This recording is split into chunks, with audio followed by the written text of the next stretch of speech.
हम पढ़ेंगे पहला पत्रस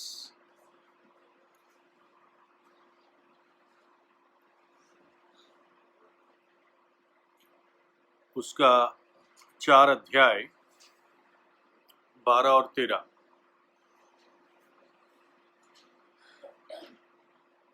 हे प्रियो,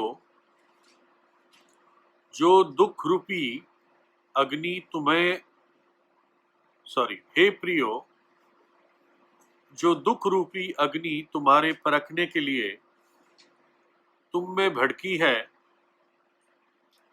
इससे ये समझकर अचंभा ना करो कि कोई अनोखी बात तुम पर बीत रही है, पर जैसे जैसे मसीह के दुखों में सहभागी होते हो, आनंद करो, जिससे उसकी महिमा के प्रकट होते समय भी तुम आनंद और मगन हो। प्रभु, हम तेरे वचन के लिए धन्यवाद देते हैं। वचन पर आशीष दीजिए और आपका पवित्र आत्मा हमसे बातचीत करें। प्रभु यीशु के लहू में आप मुझे पवित्र करें, हमारी सहायता कीजिए। प्रभु यीशु के नाम में प्रार्थना मांगते हैं, आमीन। तो हम पहला पत्रस 4 अध्याय 12 और 13 से देख रहे हैं। वो कहता है, हे प्रियो, पत्रस उन विश्वासियों को लिख रहा है जो तितर बितर हो गए थे सतावन के कारण, कि जो दुख रूपी अग्नि तुम्हारे परखने के लिए तुम में भड़की है, इसे ये समझकर अचंभा ना करो कि कोई अनोखी बात तुम पर बीत रही है। देखो, ये वो समय था जब रोम का जो नीरो राजा था, वो विश्वासियों पर, मसीह विश्वासियों पर बड़ा उपद्रव कर रहा था,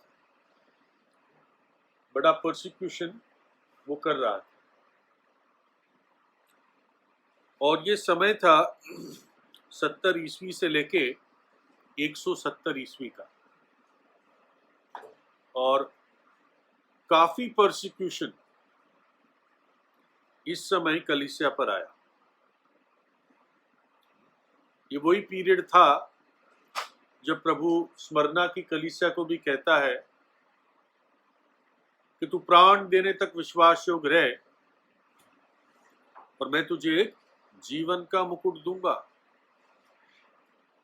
10 दिन तक तेरे ऊपर संकट आएगा। तो ये बताते हैं चर्च हिस्ट्री में, कलीसिया के इतिहास में, कि 70 ईस्वी से 170 ईस्वी तक 10 भारी उपद्रव रोमी सरकार के द्वारा कलीसिया पर आए। तो पत्रस विश्वासियों को लिख रहा है कि जो ये अग्नि रूपी परीक्षा उपद्रव तुम पर आए हैं और आने वाले हैं, इससे अचंभा मत हो, टेकन अबैक मत हो जाओ, ओवरवेल्म ना हो जाओ कि कोई अनोखी बात तुम पर हुई।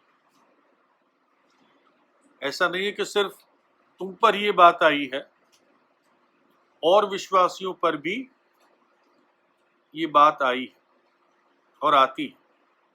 मानो कि आपको एक कमरे में बंद किया जाए और वो कमरा या रूम बहुत गर्म है, और आपको ये मालूम है कि बाहर के बाकी सारे लोग एयर कंडीशन में हैं, अच्छे वातावरण में है, उनको कोई गर्मी नहीं लग रही है, तो आपको अपनी परेशानी ज्यादा महसूस होगी कि मैं अकेला ही गर्मी सह रहा हूं, मुझ अकेले को ही पसीना हो रहा है, बाकी सब ठंडे में है, आराम से है। लेकिन अगर आपको मालूम हो कि जैसे मुझे गर्मी लग रही है वैसे सबको गर्मी लग रही है, जैसे मुझे पसीना हो रहा है वैसे सबको पसीना हो रहा है, तो अपने आप आपकी गर्मी 50% कम हो जाएगी महसूस करना, या उस परेशानी, ये जो तनाव आपके मन में 50% कम हो जाएगा। तो पतरस कहता है तुम अचंबा मत करो कि तुम्हें ये सारे दुख भोगने पड़ते हैं।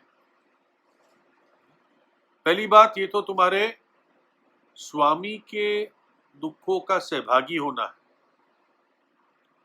और दूसरा, और विश्वासी भी दुनिया भर में इन दुखों को उठा रहे हैं। पहला पतरस 5, 8 और 9 में लिखा है, सचेत हो और जागते रहो, क्योंकि तुम्हारा विरोधी शैतान गरजने वाले सिंह की नाई इस खोज में रहता है कि किसको फाड़ खाए। विश्वास में दृढ़ होकर और ये जानकर उसका सामना करो कि तुम्हारे भाई जो संसार में हैं ऐसे ही दुख भुगत रहे हैं। तुम्हारे भाई, तुम्हारे विश्वासी भाई बहन जो संसार में हैं ऐसे ही दुख भुगत रहे हैं। और वो कहता है इसके ऊपर तुम मसीह के नाम के लिए दुख उठा रहे हो, और जब दुख हटाते हो तो उसके दुख के सहभागी होते हो, इसलिए आनंदित हो, आनंदित हो। और वो कहता है कि जिससे उसकी महिमा के प्रकट होते समय भी तुम आनंदित और मगन हो। जब प्रभु लौट कर आएगा और हम उठा लिए जाएंगे और उसके चारों ओर इकट्ठे होंगे, तो जिन्होंने प्रभु के लिए दुख उठाया है प्रभु उनको बड़ा रिवॉर्ड देगा, विशेषकर बहुत आनंद से उनको भरेगा, बहुत महिमा देगा। तुम्हारा थोड़े समय का दुख उठाना अनंत काल की भारी महिमा कमा रही है। फिर आगे पढ़ते हैं पहला पतरस 4:14 में, फिर यदि मसीह के नाम के लिए तुम्हारी निंदा की जाती है तो धन्य हो, क्योंकि महिमा का आत्मा जो परमेश्वर का आत्मा है तुम पर छाया करता है। कहता अगर मसीह के नाम के लिए तुम्हारी निंदा की जाती है, देखो थोड़ा सा समझना है उनका टाइम कितना मुश्किल था। आज आपके कई पड़ोसी जानते हैं कि आप विश्वासी है, अगर वो विश्वासी नहीं जानते, इतना तो उनको मालूम है कि ये मसीही है या ईसाई है। कुछ लोग ऐसे सोचते हैं,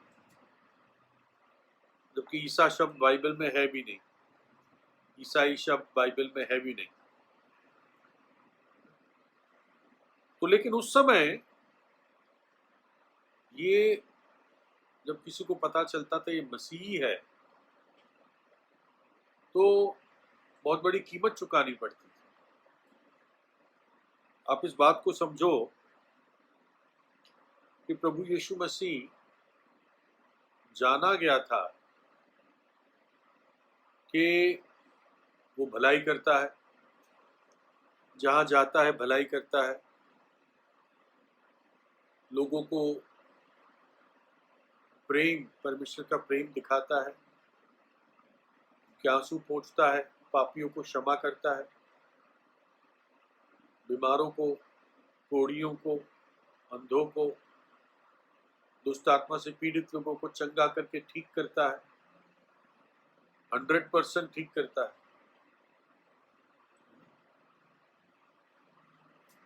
मृतकों को जिंदा करता है। लेकिन ऐसे भले आदमी को भी आखिर में यहूदियों ने और फिर रोमियों ने गुनहगार करके दंड दिया और सबसे क्रूर सजा क्रूस की मृत्यु दी। फिर क्या पता चला कि अरे इसकी देह गायब हो गई। कुछ कहने लगे अरे हमने तो सुना है कि ये जी उठा है, इतना बड़ा क्रिमिनल था, अपने आप को राजा बनाता था, कैसर के विरुद्ध होने आ रहा था, अब ये जी भी उठा। तो ऐसी बातें फैली हुई थी पहली शताब्दी में। और अगर तुम अब कहने लगो कि मैं मसीही हूं, उस यीशु पे विश्वास करता हूं, तो या तो लोग तुम्हारे फेवर का बोलते या तुम्हारे विरुद्ध बोलते। फेवर का कितना बोलते, कभी लोग बोलते, विश्वासी ही फेवर में बोलते, या इधर या उधर।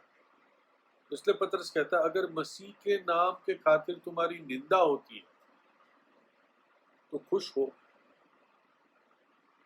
क्योंकि इसका अर्थ है कि महिमा का आत्मा, जो परमेश्वर का आत्मा है, तुम पर छाया करता है।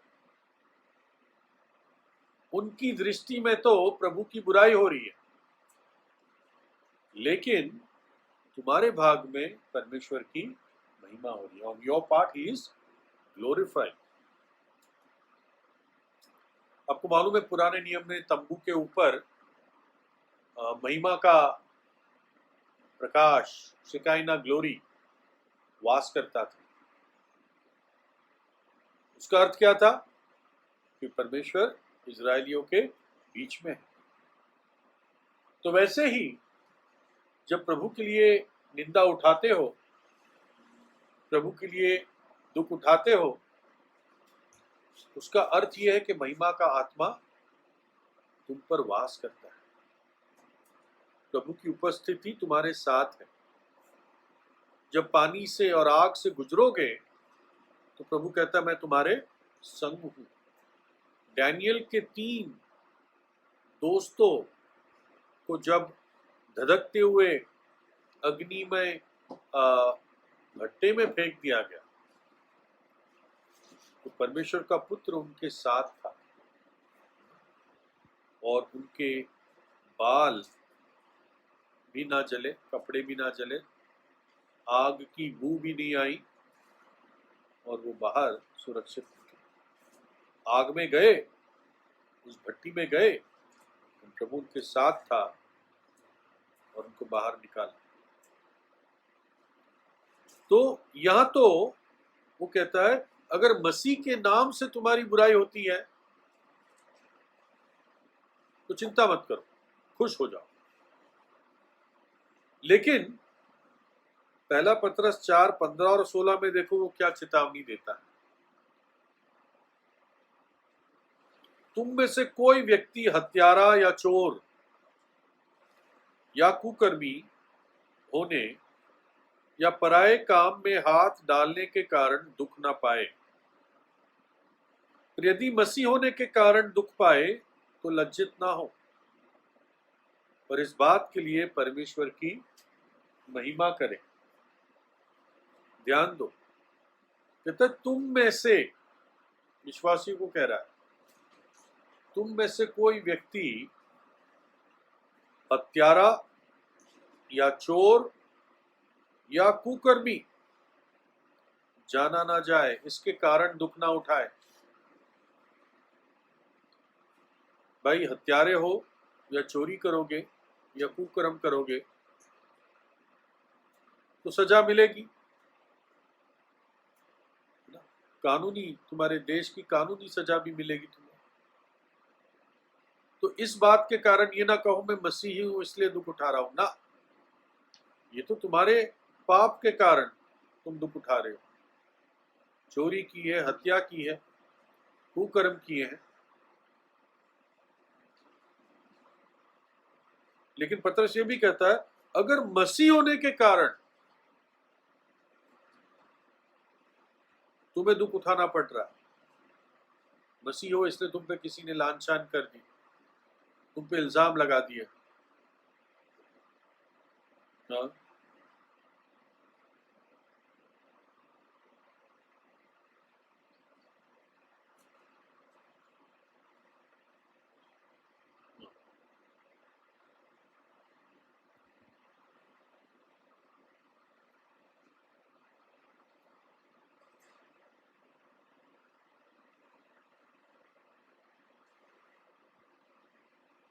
यीशु ने कलवरी दुख क्यों सह लिया, मुझ पापी क्या देखा था।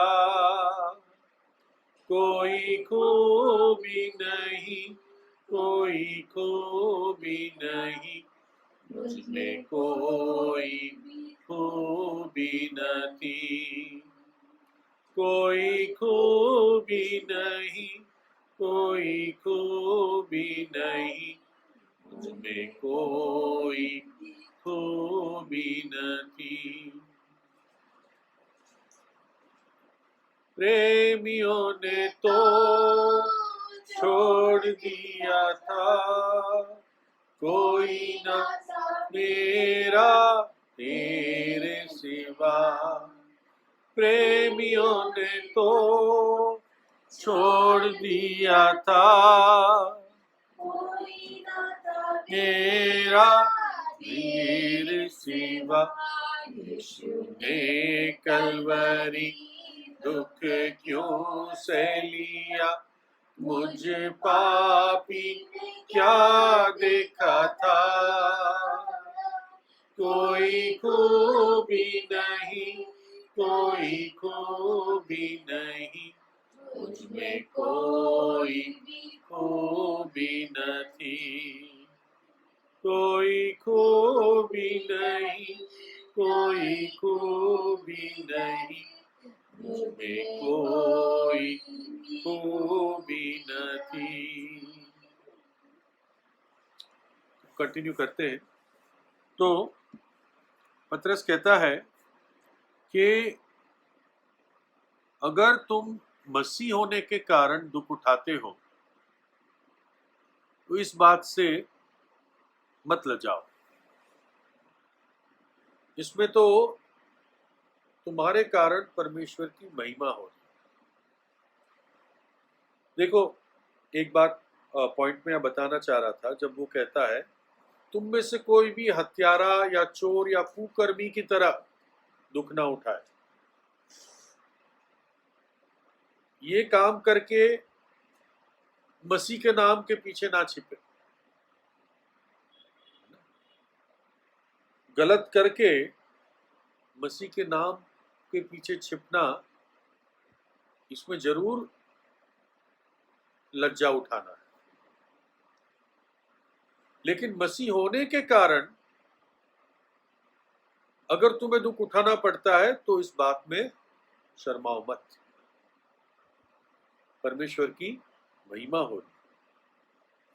लेकिन ये तीन जो पाप लिखे हैं, हत्या, चोरी, कुकर्म, एक और चौथी बात लिखी और वो है बिजी बॉडी। हिंदी में पराये काम में हाथ डालने के कारण दुख उठाना, बिजी बॉडी। जो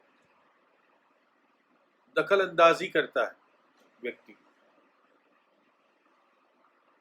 उसको इस बात को भी इन तीनों पापों के साथ जोड़ा गया है कि ऐसे काम करके प्रभु के नाम पर धब्बा ना लाओ। शर्म की बात है। और वो कहता है मसीह के कारण दुख उठाते हो तो कोई शर्म की बात नहीं। ये मसीह शब्द जो है, मसीही, ये बाइबल में 3 बार ही आता है। एक बार आता है प्रेरितों के काम 11 में कि लोग विश्वासियों को मसीही कह के बुलाने लगे। फिर फेस्टस पौलुस को कहता है, अरे तू मुझे इतने समय में ही मसीही बनाना चाहता है। और यहाँ पर अगर तुम मसीही होने के कारण दुख उठाओगे तो ये मसीही शब्द लोगों ने दिया विश्वासियों को। दूसरा, जैसे मैंने बताया कि वो पतरस कहता है ऐसे कामों के कारण दुख ना उठाओ, हत्यारे, चोर, कुकर्मी, बिजी बॉडी होने के कारण।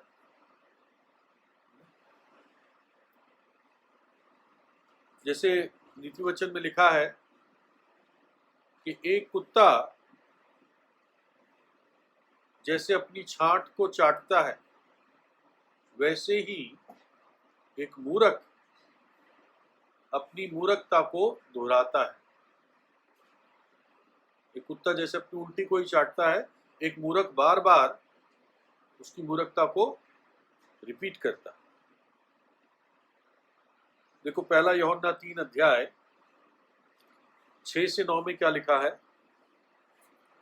जो कोई उसमें बना रहता है वह पाप नहीं करता। जो कोई पाप करता है उसने ना तो उसे देखा है और ना उसको जाना है। हे बालकों, किसी के भरमाने में ना आना। जो धार्मिकता के कार्य करता है वो उसकी नाई धर्मी है।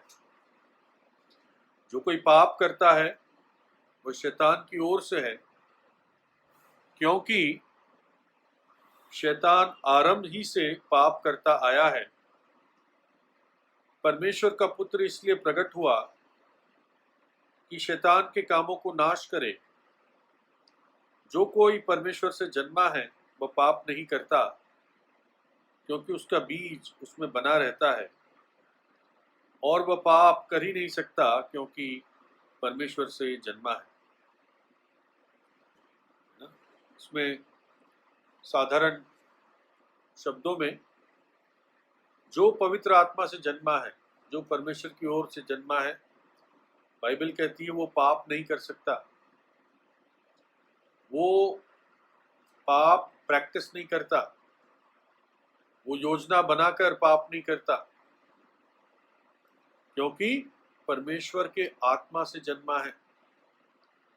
परमेश्वर का बीज उसके अंदर वास करता है। और जो पाप करता है, जो पाप प्रैक्टिस करता है, जो पाप में रहता है, क्या लिखा है, वो शैतान की ओर से, क्योंकि शैतान आरंभ ही से पाप करता है। तो इसलिए हमें समझना है, पतरस कहता है तुम में से कोई भी हत्यारा, चोर, कुकर्मी और दखलंदाजी करने वाला जाना ना जाए। फिर आगे कहता है पहला पतरस 4 अध्याय 17 और 18, क्योंकि वह समय आ पहुंचा है कि पहले परमेश्वर के लोगों का न्याय किया जाए, और जबकि न्याय का आरंभ हम ही से होगा, तो उनका क्या अंत होगा जो परमेश्वर के सुसमाचार को नहीं मानते। और यदि धर्मी व्यक्ति ही कठिनता से उद्धार पाएगा, तो भक्तिहीन और पापी का क्या ठिकाना। जब पतरस वार्न करता है ऊपर कि तुम ऐसी बातों में ना पाए जाओ, फिर न्याय के बारे में बात करता है, क्योंकि वह समय आ पहुंचा है कि पहले परमेश्वर के लोगों का न्याय किया जाए।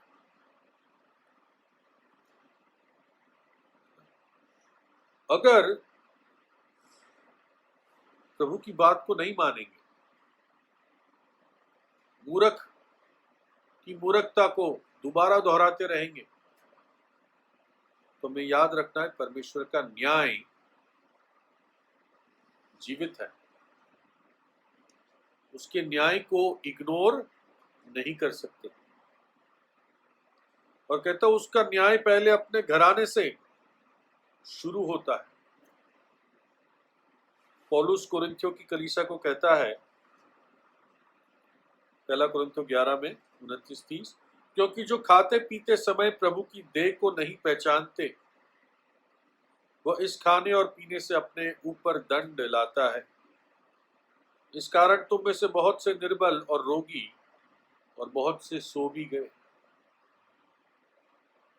कोरिन्थियों की कलीसिया में ऐसे लोग थे जो शारीरिक जीवन बिताते थे, कुछ पाप में रहते थे और प्रभु के नाम को लेते थे, मेज में भाग लेते थे, प्रभु के बलिदान को हल्का जानते थे। क्या हुआ, निर्बल, रोगी और कुछ मर भी गए।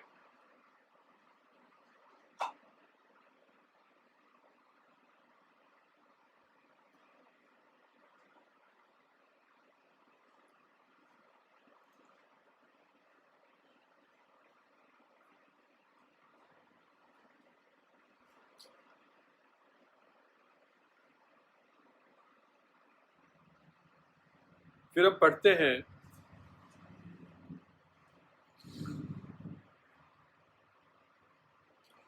दूसरा कुरिन्थियों 5:10 में, क्योंकि अवश्य है कि हम सबका हाल मसीह के न्यायासन के सामने खुल जाए, कि हर एक व्यक्ति अपने भले बुरे कामों का बदला जो उसने देह के द्वारा किए हो पाए। जब कलीसिया उठा ली जाएगी तो मसीह के न्यायासन के सामने खड़ी होगी। पहले प्रभु अपनी कलीसिया को ठीक करेगा, क्योंकि आज आप देख रहे हो कलीसिया क्या टोटली ठीक है? नहीं ठीक है। क्या ऐसी इम्परफेक्ट दुल्हन प्रभु ले जाएगा? हाँ, प्रभु ले जाएगा, लेकिन पिता के सामने प्रस्तुत करने से पहले हमें जो भी झुर्री और दाग है उनको ठीक करेगा, ताकि बेदाग बेझुर्री कलीसिया प्रस्तुत हो पिता के सामने। इससे पहले कि वो भयानक कटोरे क्रोध के पृथ्वी पर उंडेले जाए, प्रभु पहले अपना घराना ठीक करेगा और उस कलीसिया को, उस दुल्हन को तैयार करे मेमने के विवाह से पहले। फिर हम पढ़ते हैं पहला पतरस 4:19, इसलिए जो परमेश्वर की इच्छा के अनुसार दुख उठाते हैं वे भलाई करते हुए अपने अपने प्राण को विश्वास योग सृजनहार के हाथ में सौंप दें। पतरस कहता है फिर भी जो मसीह के नाम के कारण परमेश्वर की इच्छा में दुख उठाते हैं या परमेश्वर की इच्छा में दुख उठाते हैं,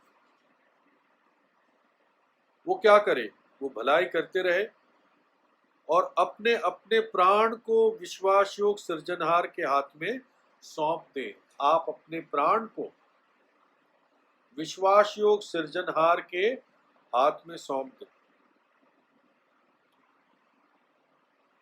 आपका दुख जो आप पर है, अगर परमेश्वर की इच्छा के बाहर है, आपके पापों के कारण है, गलतियों के कारण है, तो उसका कोई रिवॉर्ड नहीं है। स्वर्ग और पृथ्वी से सहायता नहीं आती, फिर वो ताड़ना आती है और फिर एक तौर से फिर से प्रभु के साथ रिस्टोर करना पड़ता है हमारे संबंध को। लेकिन अगर परमेश्वर की इच्छा में दुख उठाते हो, यह आयत कहती है, तो चिंता मत करो, अपने प्राण को प्रभु के हाथ में सौंप दो। ये जो सौंपना शब्द है, ये ग्रीक में पैरा टाइथेन शब्द है। इसका मतलब है डिपॉजिट। डिपॉजिट समझते हैं ना? डिपॉजिट बॉक्स बैंक में होता है, कुछ लोगों के पास लॉकर्स होते हैं बैंक में, उस लॉकर बॉक्स में डिपॉजिट बॉक्स होता है।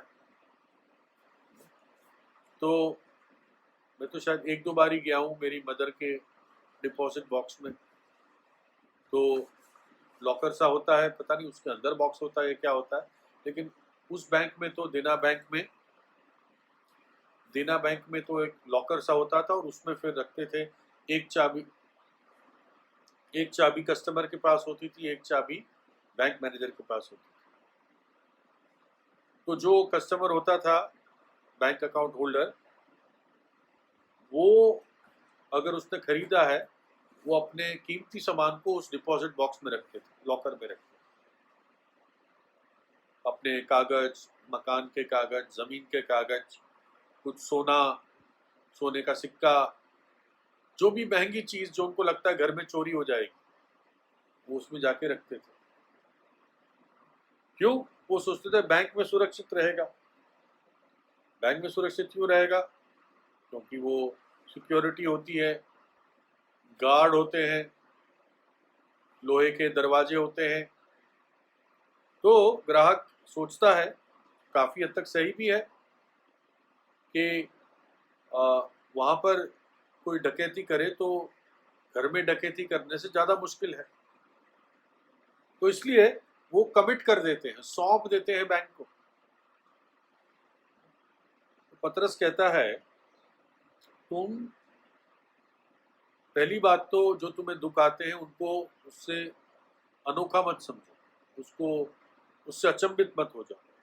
तुम्हारे भाई भी दुख उठा रहे हैं, और अगर परमेश्वर की इच्छा में दुख उठा रहे हो तो अपने प्राण को विश्वास योग सृजनहार के हाथ में सौंप दो, अपने प्राण को डिपॉजिट कर दो उसके हाथ में। डिपॉजिट का मतलब अपने से हटाकर दूसरे के हाथ में सौंप देना। तो अपने प्राण को सौंप दो। कुछ लोगों को पैसा उनके पास अगर होता है, कैश होता है, रोकड़ा होता है, तो उनको लगता है कि ये सुरक्षित रहे, तो कुछ तकिए के नीचे रखते हैं, कुछ जेब में रखते हैं, कुछ बिस्तर के नीचे रखते हैं, कुछ गुल्लक में रख के गुल्लक कहीं और रख देते हैं, खोल के देख लेते हैं कि है कि नहीं, एक बार और गिन लेते हैं। तो उनसे क्या लगता है उनको कि ये सुरक्षित है, तो कई बार सुरक्षित नहीं होता। तो प्रभु कहता है तुम प्राण की चिंता मत करो, अपने जीवन की चिंता मत करो, वो सौंप दो प्रभु के हाथ में, डिपॉजिट करो। मानो कि E.W. टोजर इस बात का उदाहरण देते हैं, मानो कि एक चिट्ठी है आपके पास, लेटर है, आपने उस पर स्टैंप लगा दी और आप पोस्ट ऑफिस गए और आप डब्बे में डालने जा रहे हो उस लेटर को, एनवेलप सील्ड है, एड्रेस है, और आप डाल भी रहे हो और नहीं भी डाल रहे हो, हाथ डाला फिर वापस खींच लिया, तो अभी तक आपने अपने लेटर को पोस्ट ऑफिस के हाथ में नहीं सौंपा, अभी भी लेटर आपका ही है। तो ये अर्थ पतरस बताना चाह रहा है कि तुम डिपॉजिट कर दो, उस लेटर को डाल दो डब्बे में, और जब डाल दिया फिर पोस्टल डिपार्टमेंट की, गवर्नमेंट की जिम्मेदारी है उस लेटर को पहुंचाने की। उसके बाद अगर आप उस लेटर के साथ छिड़ाछड़ी करते हो तो आप गुनहगार माने जाओगे, क्योंकि अब आपने लेटर डब्बे में डाल दिया, फिर भी आप उसको निकालने की कोशिश करो, पोस्ट बॉक्स में डाल दिया। तो वैसे ही अपने प्राण को प्रभु के हाथ, जीवन को प्रभु के हाथ डिपॉजिट करो। ये जो डिपॉजिट करना, इसका मतलब ट्रांसफर करना है, ट्रांसफर कर दो प्रभु के सामने, प्रभु के हाथ, एक और सामर्थी शक्ति के हाथ में जो हमारा प्रभु है उसके हाथ में ट्रांसफर करो। देखो, जहां तक प्रभु की बात है वो बैंक नहीं है, हमारा प्रभु विश्वास योग सृष्टि करता है, सृजनहार है, पतरस कहता है। और चाहे आपकी स्थिति कैसी भी हो, दुख हो, खुशी हो, कैसी भी परिस्थिति क्यों ना हो, प्रभु से कहो प्रभु मैं अपने आप को, अपने जीवन को तेरे ऊपर ट्रांसफर कर देता हूं। जितना परमेश्वर का सिंहासन सुरक्षित है उतना तुम सुरक्षित रहो। अगर परमेश्वर का सिंहासन सुरक्षित नहीं है तो तुम सुरक्षित नहीं रहो। मानो आपको 100 रुपए का नोट दिया जाता है, तो उस पर क्या होता है, नोट पे एक प्रतिज्ञा होती है सरकार की, गवर्नर की, RBI गवर्नर, कि मैं इस व्यक्ति को, जो इस रुपये की, इस करेंसी की, नोट का जो उठाने वाला है, जो इसका मालिक है, उसको मैं 100 रुपए की कीमत देने की प्रतिज्ञा देता हूं। लेकिन मानो कि वो सरकार गिर जाती है तो प्रतिज्ञा भी गिर जाती है, फिर वो 100 रुपया नहीं रहता, सिर्फ कहने के लिए मात्र रहता है। तो इसलिए जब तक वो सरकार है तब तक उस नोट की गारंटी है, 100 रुपए की गारंटी। तो हमारा प्रभु कितना सुरक्षित है? क्या हमारा प्रभु गिर सकता है? अनंत काल से अनंत काल तक वो परमेश्वर है। अगर वो नहीं गिर सकता तो जो आपने उसको सौंपा है वो भी नहीं गिर सकता, वो सुरक्षित है। पौलुस एक जगह कहता है, मैं जानता हूं मैंने किस पे विश्वास किया है और मैंने सब कुछ उसके हाथ में सौंप दिया। मतलब साधारण शब्दों में बता रहा हूं, शायद 2 तीमुथियुस 1:12 में किसी ने एक लेख लिखा है। मतलब इसको समझे, मैं ये नहीं कह रहा हूं कि ईश्वर पेड़ और पौधों और पत्थरों में है, इसका अर्थ ये नहीं है। उसको थोड़ा समझने की कोशिश कीजिए। मैं इसको हिंदी में ट्रांसलेट कर रहा हूं। परमेश्वर सब चीजों के ऊपर है, वो सब चीजों के नीचे है, वो सब चीजों के बाहर है और वो सब चीजों के अंदर है। परमेश्वर ऊपर है लेकिन किसी ने उसको ऊपर धक्का नहीं मारा है। वो सब चीजों के नीचे है लेकिन उसको किसी ने नीचे धक्का नहीं मारा है। वो सब चीजों के बाहर है लेकिन ऐसा नहीं कि वो जीवनों से बाहर है। वो सब चीजों के अंदर है, इसका मतलब ये नहीं कि वो सीमित है। अर्थ ये है कि परमेश्वर सब चीजों के ऊपर राज करता है। परमेश्वर सब चीजों को नीचे से संभालता है, बाहर से सब चीजों को घेरे रखता है और अंदर से सब चीजों को भरे रखता है।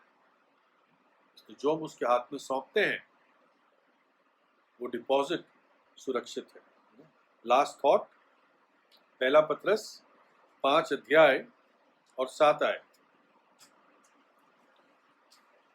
बहुत जरूरी है हमारे लिए।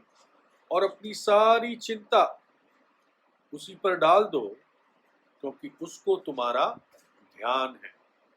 इंग्लिश में और अच्छा है, casting all your care upon him for he careth for you. अपनी सारी चिंता उसी पर डाल दो क्योंकि वो तुम्हारी चिंता करता है, तुम्हारे बारे में सोचता है। ये प्रतिज्ञा किसको दी गई? सबको नहीं दी गई। मतलब बात समझने की कोशिश कीजिए।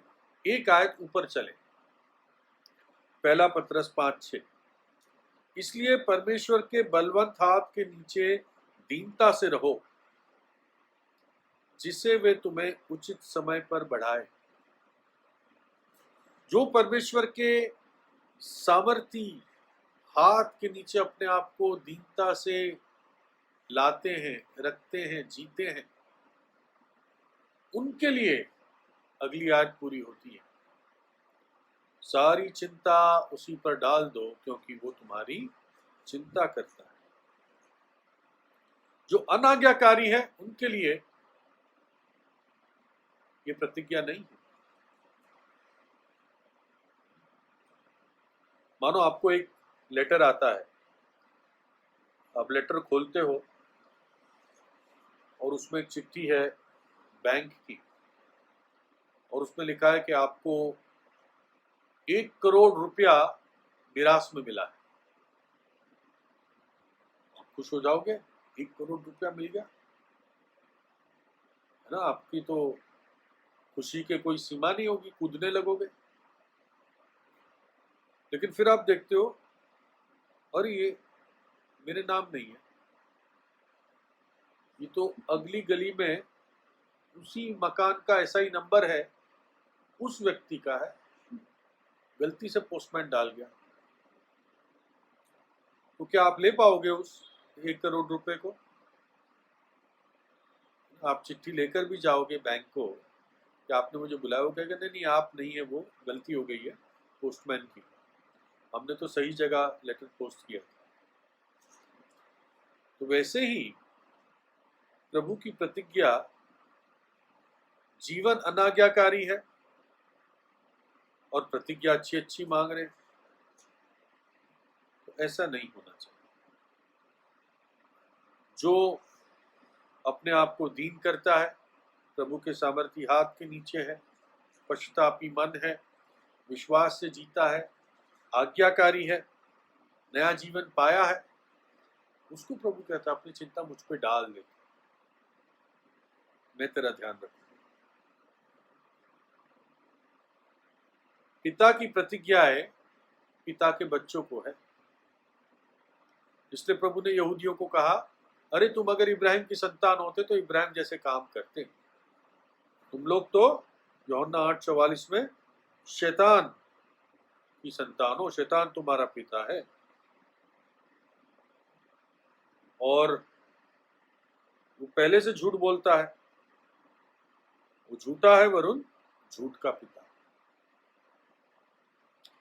जो चिंता शब्द है इसका मतलब है एंजाइटी, डर, क्या होगा, कोरोना वायरस का क्या होगा, बैंक फेल हो जाएगी तो क्या होगा, एक्सीडेंट हो जाएगा तो क्या होगा, इंश्योरेंस नहीं है, चोर आ गए तो क्या होगा, बुढ़ापे में क्या होगा, हड्डियां बोलने लगी है क्या होगा, प्रार्थनाओं का उत्तर नहीं मिल रहा है, नौकरी, शादी, बच्चों का भविष्य, ये सारी चिंताओं में आती है। तो एक तौर से प्रभु कहता है, मैं ये नहीं कह रहा हूं कि तू इन चीजों से नहीं गुजरेगा, लेकिन मैं ये जरूर कहता हूं कि तुझे डरने की जरूरत नहीं, मैं तुझे इन सब में से निकालूंगा और तेरे लिए इनको ही कार्यशील बनाऊंगा,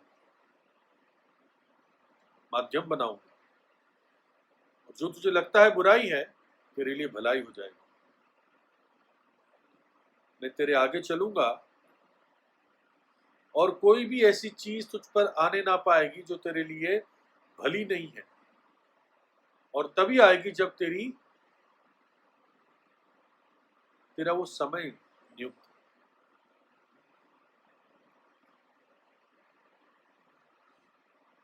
जैसे एक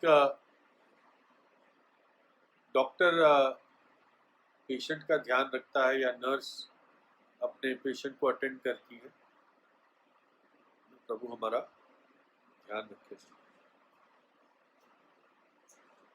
देखो, जब हम अपनी चिंताओं को प्रभु पे डाल देते हैं तो प्रभु हमारे दुश्मनों के बारे में भी हमारा ध्यान रखता है। निर्गमन 23:22 में लिखा है, और यदि तू सचमुच उसकी माने, यानी प्रभु के दूत की, प्रभु यीशु की, और जो कुछ मैं कहूं वह करे, तो मैं तेरे शत्रुओं का शत्रु और तेरे द्रोहियों का द्रोही बनूंगा। तेरे शत्रुओं का शत्रु, तेरे द्रोहियों का द्रोही बनूंगा। तेरा शत्रु अगर तुझ पर आएगा तो तुझ पर नहीं, वो मुझ पर आता है, प्रभु कहता है। अगर हम गलत होंगे तो प्रभु जितनी हमारी ताड़ना हो उतना शत्रु को आने देगा, लेकिन शत्रु कभी हमारा नाश नहीं कर पाएगा। देखो, कई बार क्या होता है, बस मैं खत्म कर रहा हूं एक दो इलस्ट्रेशंस के साथ। प्रभु कहता है अपनी चिंता मुझ पर डाल दे, मैं संभाल लूंगा। लेकिन हम क्या करते हैं, चिंता उस पर डालते हैं, फिर अपने ऊपर वापस ले लेते हैं, फिर डालते हैं, फिर वापस ले लेते हैं। कुछ सिर्फ भ्रम में रहते हैं और कभी नहीं डालते प्रभु की चिंता। ये भी एक इलस्ट्रेशन है E.W. टोजर के पिताजी का, मतलब उनके साथ क्या घटना हुई थी। तो उनके फादर का नाम जेक था, और वो बताते हैं कि उनका एक फादर का एक चतुर मित्र था, और उनको एक जर्नी पे जाना था, और घोड़ा एक ही था, और घोड़ा एक का ही वजन ले सकता था। तो जो दोस्त था, इसके फादर सिंपल थे, बेचारे भोले थे। तो दोस्त ने कहा, चलो जेक चलते हैं, घोड़ा तो एक ही है लेकिन चलते हैं। और ऐसा करेंगे कि मैं घोड़े पर सवार होऊंगा और तू चलना, और जब तू थक जाएगा तो तू चलना और मैं घोड़े पर सवार होऊंगा। यही बात समझ में कि घोड़ा एक ही है, मैं घोड़े पर सवार होऊंगा, तू चलना, और जब तू थक जाएगा तो तू चलना और मैं घोड़े पर सवार हो जाऊंगा। यानी हर टाइम बेचारा जेक ही चलता रहा, उसने बाद में दिया भी नहीं। जब उसने कहा मैं थक गया, बोला हाँ तो वही तो ना, तू चल, मैं घोड़े पर सवार होता हूँ। और विश्वासियों में भी, हमारे जीवन में भी ऐसा हो जाता है। हम मैं चिंता कर रहा हूँ यार, बाल कैसे कटाऊंगा, बार्बर के पास जाऊंगा, उसकी सीट पे वायरस होगा, उसके कैंची पे वायरस होगा, उसके कंघे पे वायरस होगा, उसके उस चद्दर पे वायरस होगा, सब कुछ पे सैनिटाइजर लगा दूंगा, तब भी वो हंसेगा मेरे पे, सर मेरे पे तो वायरस हो सकता है। तो लेकिन ये चिंता भी प्रभु पर डाल देनी है। लास्ट में एक आदमी घोड़े पे जा रहा था, एक्चुअली मेयर थी, शी घोड़ा, और उसके पास करीब 140 125 140 किलो का बोरी थी। तो उसने बोरी अपने कंधे पे लगा रखी थी और खुद घोड़ी पे बैठा था, है ना। तो लोगों ने कहा ऐसा क्यों कर रहा है, बोला मैं खुद इतना भारी हूं, घोड़ी पे अत्याचार होगा, तो इसलिए मैंने अपने ऊपर रखा है ना, ताकि घोड़ी को इतना इनजस्टिस ना। तो हम भी क्या करते हैं कि अपने आप को तो प्रभु पे डाल दिया है उद्धार के लिए, लेकिन अपना बोझ खुद अपने सिर पे रखते हैं। बेस्ट क्या है, उसको रोल कर दो प्रभु। अगर वो उस वजन को घोड़ी पे ही रोल कर देता तब भी घोड़ी उठाती ना। टोटल जो फोर्स, ग्रेविटेशनल फोर्स लग रहा है वो तो मास पे लग रहा है, पूरे वजन पे। तो वैसे ही हम अपना चिंता, अपना बोझ ना उठाए, परंतु प्रभु पर डाल दे। Casting all your cares upon him for he cares for you. प्रभु हमारी सहायता करें।